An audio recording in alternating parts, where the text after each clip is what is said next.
En comunicación con el presidente del Colegio de Abogados Laboralistas, el doctor Eduardo Pérez Javid. Doctor, buenas tardes, ¿cómo está? Buenas tardes a vos, Perla, y a Raúl y a todos los oyentes. ¿Qué tal, doctor? ¿Cómo está? Queríamos conversar con usted, doctor, con relación a la situación de estos empleados que fueron suspendidos en su trabajo, pero finalmente igual seguían trabajando. ¿Cómo ven ustedes como gremio este tipo de situaciones, teniendo en cuenta también lo que está pasando a nivel económico en nuestro país? Y es terrible porque nosotros habíamos planteado desde un inicio a las autoridades administrativas del trabajo de que se desarrolle una plataforma de tal manera de que permita un vínculo, una comunicación directa mediante la plataforma, por supuesto, entre IPS y el Ministerio de Trabajo y viceversa, ¿verdad? Porque situaciones como las que se están dando estaba de alguna forma prevista que ocurran porque no existe un vínculo que permita observar, controlar las actividades propias de las empresas, ¿verdad? Por un lado. Por otro lado, también se tiene situaciones en las que el empleador, por ejemplo, comunica al Ministerio del Trabajo de que la suspensión comunicada por 60 o por 90 días quedó sin efecto y que están volviendo a la normalidad con sus actividades. ¿Qué ocurre? Que esta comunicación no llega a IPS y IPS sigue desembolsando la compensación económica a favor de los trabajadores, y entonces el trabajador por un lado cobra su salario normal y cobra también la compensación, y todo esto ocurre por una falta de comunicación entre ambas instituciones y de un control cruzado que también permita justamente evitar que hubiese permitido evitar que esto ocurra, ¿verdad? Y a un año de la pandemia, hasta hoy día, no se tiene esa plataforma que nosotros habíamos planteado. Pero, doctor, así como estás planteando vos, si el empleador comunica que dejó sin efecto eso y está normalizado, entonces, ¿hay responsabilidad de parte de él o él tendría también que hacer una comunicación al IPS? No, porque la suspensión de los contratos, la forma correcta es la comunicación al Ministerio de Trabajo, y es el Ministerio de Trabajo el que comunica a su vez la, la pertinente suspensión de las labores. Entonces, en base a esa comunicación que recibe del Ministerio de Trabajo, es el que inmediatamente procede administrativamente el IPS a dar trámite a las suspensiones. Ese fue el mecanismo utilizado y que se sigue utilizando hasta la fecha, ¿verdad? Nosotros incluso habíamos planteado que justamente para evitar esto, que la comunicación se haga en ambas instituciones, porque al no tener una plataforma, algo tan sencillo para los tiempos que vivimos, de que un desarrollador de programas instale en ambas instituciones o desarrolle en ambas instituciones una plataforma que automáticamente se pueda ver, se pueda verificar si se presentó pedido de suspensión, pedido de levantamiento, cuántos trabajadores son los afectados con sus respectivos números de cédula de identidad, etcétera, etcétera. Todo eso se podía haber desarrollado a través de un vínculo informático. Doctor, yo tenía entendido que de repente ya hay una comunicación directa entre el Ministerio del Trabajo, Empleo y Seguridad Social, la Subsecretaría de Estado de Tributación y el IPS. Porque hay mucha gente que de repente tiene, por ejemplo, RUT, ¿verdad? Paga IVA y por eso le sacan como del IPS, por ejemplo. Yo conozco casos, por eso te consulto. Y falta... el IPS tiene un vínculo, la Dirección de Aporte Obrero Patronal tiene un vínculo con el Ministerio de Hacienda, la Subsecretaría de Estado de Tributación, justamente para hacer el control cruzado. Y de hecho que lo están haciendo, porque algunas veces ellos ubican que existe un RUT empleador y no figura en su sistema. Entonces automáticamente ellos inscriben a esa patronal, a ese RUT empleador, y luego ya le hacen notificar o le envían una fiscalización.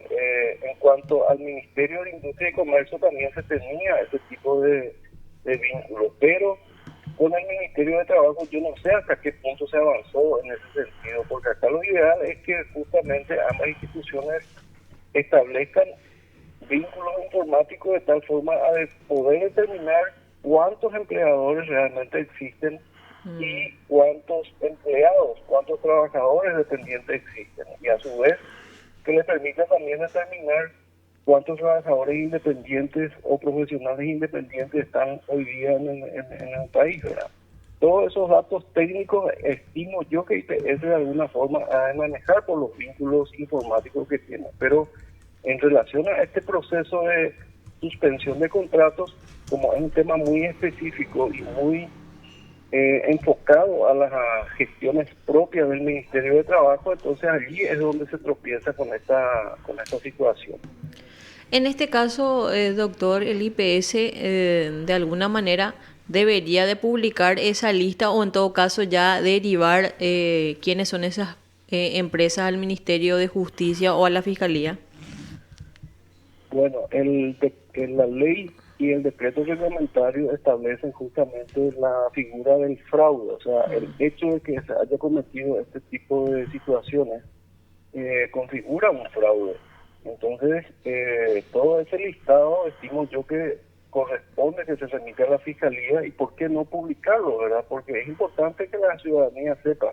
Ahora bien, aquí también vamos a determinar seguramente en su momento qué empresas comunicaron ya sea la suspensión y el levantamiento antes del vencimiento del plazo por la cual ellos solicitaron en su momento, ¿verdad? Pero acá hablamos mucho de transparencia al sector público, también el sector privado debería demostrar con el ejemplo de que hechos de esta naturaleza, fraude, corrupción, todo este tipo de evasiones que ocurren, también el sector privado debe poner de su parte y debe demostrar con hechos de que no ocurre, o si ocurre, que los responsables sean debidamente procesados y eventualmente condenados. Sí, de hecho, doctor, la evasión del IPS es un hecho punible también ahora con la nueva legislación. O sea, hasta ese punto lo va también la nueva ley con respecto al... Sí, porque el empleador de repente te cobra el IPS, te saca de tu... pero no No deposita. pago, deposita.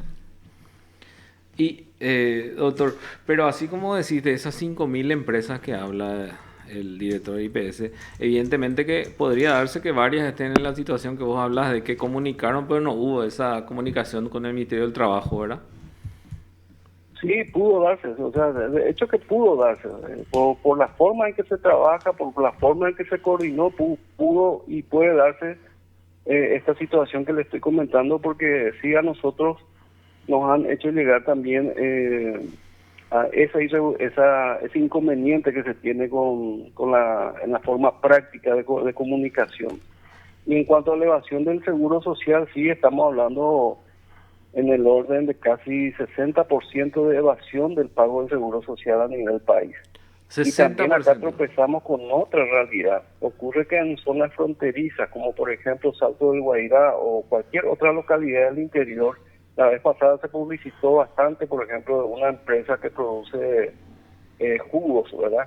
Jugos y otros productos alimenticios, que esa empresa, por ejemplo, pagaba 3.000 a 6.000 millones, según he visto la publicación, anual al IPS, pero ni siquiera tenía un dispensario médico en esa localidad, ¿verdad?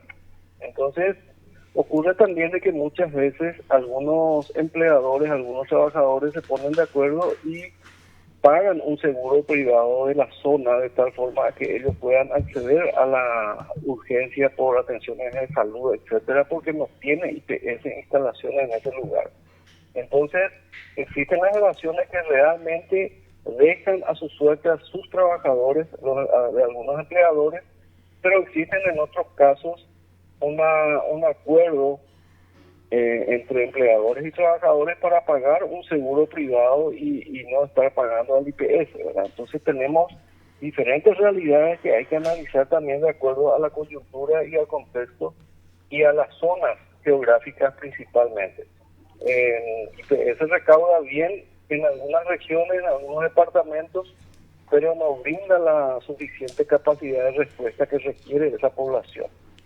Entonces se requiere justamente hacer una planificación estratégica para poder soportar y sostener toda la cobertura que tiene a nivel país. Estamos hablando de casi 1.400.000 personas, no es poca cosa lo que IPS cubre en cuanto a titulares y beneficiarios, ¿verdad? O sea, estamos hablando de mucha gente. Pero doctor, o sea, está bien eso, pero el problema está después a la hora de la jubilación por los aportes no recibidos o no percibidos del IPS. Sí, efectivamente. Y aparte que es un problema legal.